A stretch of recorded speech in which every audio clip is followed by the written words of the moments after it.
Hello and welcome friends, मैं हूं Ravinder Manthan, founder and CEO of Selcronic company. आज इस वीडियो में हम बात करने वाले हैं सेल्क्रोनिक की आने वाली न्यू एचवी टेक्नोलॉजी की। इस एचवी टेक्नोलॉजी के अंदर एचवी इन्वर्टर्स होंगे और एचवी बैटरीज होंगी। अब इस टेक्नोलॉजी का आपको क्या बेनिफिट मिलेगा? इस टेक्नोलॉजी से आप बड़े बड़े प्रोजेक्ट्स कर पाएंगे। जैसे कि मैं बात करूं, कोई बड़ी फैक्ट्री हो, कोई बड़ा हॉस्पिटल हो, कोई स्कूल हो, कॉलेज हो, या किसी भी तरीके की कोई भी बड़ी बिल्डिंग हो जिसका जो लोड है वो 200 किलोवाट, 500 किलोवाट, 1000 किलोवाट, कितना भी उस बिल्डिंग का लोड हो सकता है। तो इस टेक्नोलॉजी के साथ आप बिना किसी बड़े तामझाम के बड़े बड़े प्रोजेक्ट्स को आसानी से कर पाएंगे। तो अभी तक अगर आपने हमारे इस YouTube चैनल को सब्सक्राइब नहीं किया है तो जाइए सबसे पहले इस YouTube चैनल को आप सब्सक्राइब कर लीजिए और साथ ही बने बेल आइकन को भी हिट कर दीजिए ताकि आने वाली वीडियो की नोटिफिकेशन आपको सबसे पहले मिल सके और आप टेक्नोलॉजी के अंदर भी अपडेट रहें। तो चलिए शुरू करते हैं आज का वीडियो। तो इस हाई वोल्ट टेक्नोलॉजी के अंदर सबसे पहले हम बात करते हैं इन्वर्टर्स की। अभी तक आपने देखा होगा कि जो सेल्क्रोनिक के सभी इन्वर्टर्स हैं वो अभी तक एलवी इन्वर्टर्स थे। एलवी इन्वर्टर्स का मतलब है लो वोल्टेज इन्वर्टर। तो लो वोल्टेज इन्वर्टर के अंदर यहाँ पर 2 वोल्टेज के अंदर इन्वर्टर अभी तक आया करते थे। अगर आप छोटे इन्वर्टर यानी कि 3 किलोवाट इन्वर्टर तक की अगर बात करते हैं तो उनकी जो वोल्टेज थी वो थी 24 वोल्ट। उससे ऊपर जब हम इन्वर्टर्स में जाते थे जैसे कि 5 kilowatt, 6 kilowatt, 8 kilowatt, 10 kilowatt, 12 kilowatt और लेटेस्ट 16 किलोवाट, तो ये सभी के सभी इन्वर्टर्स 48 वोल्ट के अंदर आते थे। लेकिन अब एलवी टेक्नोलॉजी के अंदर क्या है कि हमारे पास एक बैरियर आ जाता है कि हम एम्पियर्स को कितना ज़्यादा लेकर जा सकते हैं। एलवी के अंदर यहाँ पर वोल्टेज हमारी फिक्स हो जाती है जो कि होती है 48 वोल्ट। आइए इसको भी आसानी से समझ लेते हैं। अगर आप वोल्ट का फॉर्मूला देखें या फिर आप पावर का फॉर्मूला देखें तो वो होता है वोल्टेज इनटू एम्पियर। अब हमारे पास जो वोल्टेज है वो 48 वोल्ट फिक्स हो चुकी है, यानी कि अब हम सेम लोड उठाने के लिए हमें एम्पियर्स को बार बार बढ़ाना पड़ेगा। जैसे कि आप एग्जांपल लें, अगर यहाँ पर हम बात करते हैं 48 वोल्ट 5 किलोवाट इन्वर्टर की, तो यहाँ पर जो उसका एम्पियर है यानी कि वो कितना डिस्चार्ज ले सकता है वो है 120 एम्पियर। और अगर उससे ऊपर इन्वर्टर की बात करें 6 किलोवाट तो उसका है 130 एम्पियर। अगर उससे ऊपर बात करें 8 किलोवाट तो 190 एम्पियर। तो ऐसे ही 16 किलोवाट की बात करें तो 290 एम्पियर। तो यहाँ पर हम एम्पियर्स को बहुत ज़्यादा नहीं बढ़ा सकते, सिर्फ एक हद तक ही एम्पियर्स को बढ़ा सकते हैं जो कि 16 किलोवाट के बाद पॉसिबल नहीं है। अब इसके बाद आ जाती है एचवी टेक्नोलॉजी।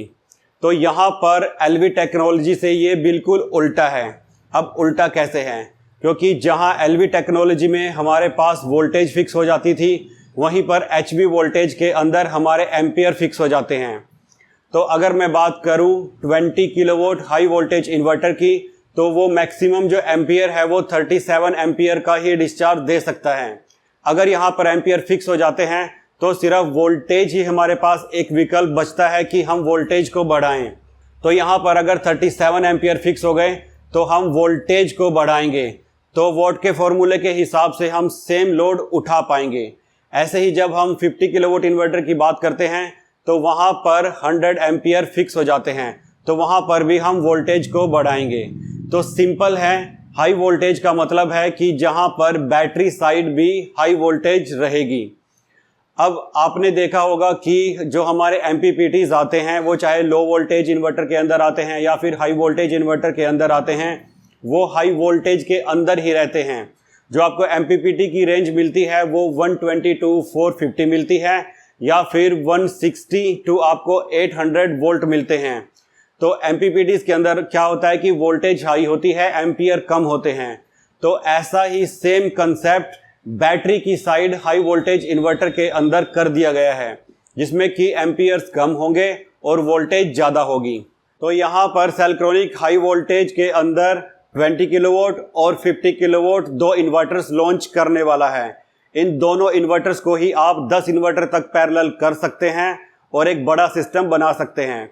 जैसे कि अगर मैं बात करूं 50 किलोवाट हाई वोल्टेज इन्वर्टर अगर आप 10 इन्वर्टर पैरेलल में जोड़ देते हैं तो 500 किलोवाट का एक सिंगल सिस्टम बनाया जा सकता है। और जैसा कि बड़ी बड़ी फैक्ट्रीज के अंदर, हॉस्पिटल के अंदर एक जगह पर ही सारा लोड नहीं होता है, लोड सेक्शन में डिवाइड होता है, तो आप सेक्शन के हिसाब से अपने इन्वर्टर सिस्टम को डिज़ाइन कर सकते हैं और इसको कितना भी आप स्केल अप कर सकते हैं, इसकी कोई लिमिट नहीं है। तो आइए अब बात कर लेते हैं हाई वोल्टेज बैटरीज़ की। तो जब आप हाई वोल्टेज इन्वर्टर लगा रहे हैं तो हाई वोल्टेज बैटरी में आप कौन सी बैटरी यूज़ करेंगे। तो यहाँ पर मैं आपको बिल्कुल क्लियर कर देता हूँ कि इसके अंदर हम अपनी लेड एसिड बैटरीज़ को यूज़ नहीं कर सकते। उसका भी कारण आपको समझा देता हूँ। सबसे पहले हम लो वोल्टेज के अंदर ही अपनी जो लेड एसिड हैं उनको यूज़ करते हैं, क्योंकि एक तो उनके टर्मिनल ओपन रहते हैं। तो जब हम 48 वोल्ट के अंदर यूज़ करते हैं तो 48 वोल्टेज सुरक्षित होती है। अगर आप उसको हाथ लगाते हैं तो आपको करंट नहीं लगता है। लेकिन जब आप वोल्टेज को हाई कर देंगे, यानी कि 20 बैटरी को 30 बैटरी 50 बैटरीज को आपस में सीरीज में कनेक्ट कर देंगे, तो वहाँ वोल्टेज आपकी 200 वोल्ट 500 वोल्ट चली जाएगी, जिसको अगर आप हाथ लगाएंगे तो आपको बहुत ज़्यादा जोर कर शॉक लगेगा। तो वो बिल्कुल भी सेफ नहीं है, तो वो एक डेंजर सिस्टम बन जाता है। दूसरा, अगर आप इतनी बैटरीज लगा रहे हैं तो लेड एसिड बैटरी की रेगुलर मेंटेनेंस करनी पड़ती है। तो यहाँ पर आप इमेजिन करके देखिए कि इतनी बैटरीज के आप मेंटेनेंस कैसे करेंगे, कैसे उसमें आप रेगुलर पानी डालेंगे। दूसरा, वो काफ़ी डेंजरस है, तो आप उसको हाथ भी नहीं लगा सकते, पानी इधर उधर भी नहीं गिर सकता। तो कंप्लीट लेड एसिड बैटरी को आप हाई वोल्टेज इन्वर्टर के साथ यूज़ नहीं कर सकते। अब अगर आप लेड एसिड यूज़ नहीं कर सकते तो कौन सी बैटरी इस सिस्टम के साथ आप यूज़ करेंगे। तो यहाँ पर सेल्क्रोनिक हाई वोल्टेज इन्वर्टर के साथ साथ हाई वोल्टेज बैटरी सिस्टम भी आपके लिए लेकर आया है। तो आइए अब हाई वोल्टेज बैटरी सिस्टम को समझ लेते हैं। सबसे पहले हाई वोल्टेज के अंदर आपको 3 चीज़ें मिलेंगी। आप मेरे पीछे देख सकते हैं, यहाँ आपको एक रैक दिखाया गया है। तो इसमें मेनली 3 चीज़ें होती हैं। सबसे पहले रैक, जिसमें आप बैटरीज को रखेंगे, उसके बाद खुद बैटरीज, और सबसे ऊपर आप देख सकते हैं कंट्रोल बॉक्स दिया गया है। तो ये पूरा का पूरा जो सिस्टम है इसको हम एक क्लस्टर बोलेंगे। तो यहाँ पर कंपनी ने 4 क्लस्टर्स को डिज़ाइन किया है। सबसे पहले क्लस्टर के अंदर आपको मिलेंगी 4 बैटरीज, और हर एक बैटरी की जो वोल्टेज है वो है 51.2 वोल्ट। जहां आपको जो लो वोल्टेज बैटरीज थी उसके अंदर 48 वोल्ट मिलता था, लेकिन हाई वोल्टेज बैटरी के अंदर आपको 51.2 वोल्ट मिलेगा, क्योंकि हमें कम स्पेस के अंदर वोल्टेज को ज़्यादा बढ़ाना है, इसलिए बैटरीज को 51.2 वोल्ट के अंदर रखा गया है। तो आप पहले रैक में देख सकते हैं, यहाँ पर 4 51.2 वोल्ट की बैटरीज हैं जो मिलकर 204 वोल्ट बना रही हैं।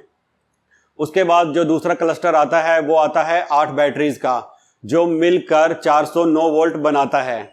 उसके बाद जो अगला क्लस्टर आता है वो आता है 11 बैटरीज का, जो मिलकर 563 वोल्ट बनाता है। उसके बाद जो लास्ट हमारा क्लस्टर आता है वो आता है 15 बैटरीज का, जो मिलकर 768 वोल्ट बनाता है। इस क्लस्टर की खास बात क्या है कि आप इस क्लस्टर को पैरेलल कर सकते हैं। जी हाँ, लेकिन यहाँ पर आपको एक बात ध्यान देनी होगी, जैसे आप लो वोल्टेज के अंदर 4 बैटरी के साथ ही 4 बैटरीज को पैरेलल कर सकते थे, ऐसा ही सेम हाई वोल्टेज के अंदर होगा। अगर आपने 8 बैटरीज का क्लस्टर यूज़ किया है तो 8 बैटरीज का ही दूसरा क्लस्टर आपको यूज़ करना पड़ेगा, तभी आप उनको आपस में पैरेलल कर पाएंगे। तो 4 के साथ 4 का क्लस्टर, 8 के साथ 8 का क्लस्टर, 11 के साथ 11 का और 15 के साथ 15 का क्लस्टर लगेगा। अब अगर इनकी किलोवाट हार में हम बात करते हैं तो जो 4 बैटरी का क्लस्टर है वो आपका 20 किलोवाट का हो जाता है, क्योंकि जो एक बैटरी है वो 5 किलोवाट हार की है। तो आपका ये क्लस्टर 20 किलोवाट का हो जाता है, और जो सबसे बड़ा क्लस्टर है वो आपका 75 किलोवाट का हो जाता है। तो यहाँ पर जितना भी आप क्लस्टर लगाते हैं, मान लीजिए आप 20 किलोवाट का क्लस्टर लगाते हैं तो आपके पास 20 किलोवाट हार का बैकअप है, और आप 20 किलोवाट तक का लोड ईजिली कैरी कर सकते हैं। वहीं सबसे बड़े क्लस्टर की बात करें, जिसके अंदर 15 बैटरीज आती हैं, तो वो 75 किलोवाट है, और पूरा 75 किलोवाट तक का लोड आप उस एक क्लस्टर से उठा सकते हैं। तो यहाँ पर कोई भी बड़ा तामझाम आपको नज़र नहीं आएगा। अगर आपको एक 50 किलोवाट का सिस्टम डिज़ाइन करना है तो खाली आप एक 50 किलोवाट का इन्वर्टर लगाइए, और उसके नीचे ही आप 11 बैटरी का एक क्लस्टर लगा सकते हैं, जो कि 56 किलोवाट आपको दे देगा। यानी कि एक इन्वर्टर और उसके नीचे एक रैक, बस बन गया आपका 50 किलोवाट का सिस्टम। ऐसे ही जब आप अपने इन्वर्टर्स को बढ़ाएंगे, जैसे 50-50 को जोड़कर 100 बनाएंगे, 150 बनाएंगे, 200 बनाएंगे, ऐसे बढ़ाते चले जाएंगे तो नीचे क्लस्टर भी साथ साथ बढ़ते चले जाएंगे। तो यहाँ पर अगर आप एक सिंगल इन्वर्टर के साथ बैकअप बढ़ाना चाहते हैं, मान लीजिए कि आपके पास 50 किलोवाट का इन्वर्टर है और उसके ऊपर आपको बैकअप 100 किलोवाट का रखना है, तो कोई बात नहीं, एक इन्वर्टर के साथ आप 11-11 के 2 क्लस्टर रख सकते हैं, जिससे कि आपके पास जो बैकअप है वो हो जाएगा 100 यूनिट्स का, 100 किलोवाट आवर का। तो आप यहाँ पर देख सकते हैं कि बिल्कुल सिंपल सिस्टम है। सिंपल आपके पास इन्वर्टर है हाई वोल्टेज के अंदर और हाई वोल्टेज के अंदर ही बैटरीज हैं। अब हम बात कर लेते हैं कि इन इन्वर्टर्स के ऊपर आप सोलर पैनल कितना लगा सकते हैं। तो अगर हम 20 किलोवाट की बात करें तो उसके ऊपर आप 26 किलोवाट तक का सोलर पैनल लगा सकते हैं। अगर हम 50 किलोवाट इन्वर्टर की बात करें तो 50 किलोवाट इन्वर्टर के ऊपर आप 65 किलोवाट तक का सोलर पैनल लगा सकते हैं।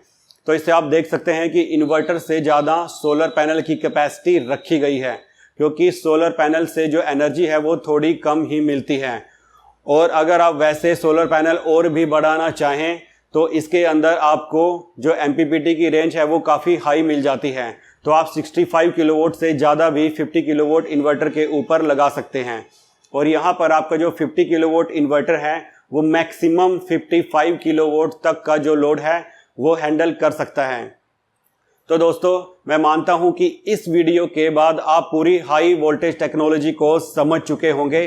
अगर आपके पास बड़े प्रोजेक्ट्स हैं और आप उनको करना चाहते हैं जो कि अब तक आप नहीं कर पा रहे थे क्योंकि मार्केट के अंदर ऐसी कोई टेक्नोलॉजी अवेलेबल थी ही नहीं, तो आप सेल्क्रोनिक को कांटेक्ट कर सकते हैं। अब आप कांटेक्ट कैसे करेंगे? तो सेल्क्रोनिक को कांटेक्ट करने के लिए आप नीचे दिए गए नंबर पर कॉल कर सकते हैं। उसके थ्रू आप सेल्क्रोनिक के इंजीनियर से बात कर सकते हैं और अपने बड़े सिस्टम को डिज़ाइन करवा सकते हैं। या फिर आप हमें contact@cellcronic.com पर भी ईमेल कर सकते हैं। तो उसके थ्रू भी आपका जो सिस्टम है वो हमें बताइए, तो फिर कंपनी आपके साथ कांटेक्ट करेगी और उस सिस्टम को हम पूरा डिज़ाइन कर देंगे। तो अब हाई वोल्टेज टेक्नोलॉजी आने के बाद बड़े बड़े सिस्टम को डिज़ाइन करना काफ़ी आसान हो गया है। तो दोस्तों, अगर ये वीडियो आपको पसंद आई है तो जल्दी से इस वीडियो को आप लाइक कर दीजिए और साथ के साथ इस वीडियो को शेयर भी कर दीजिए। Thank you very much.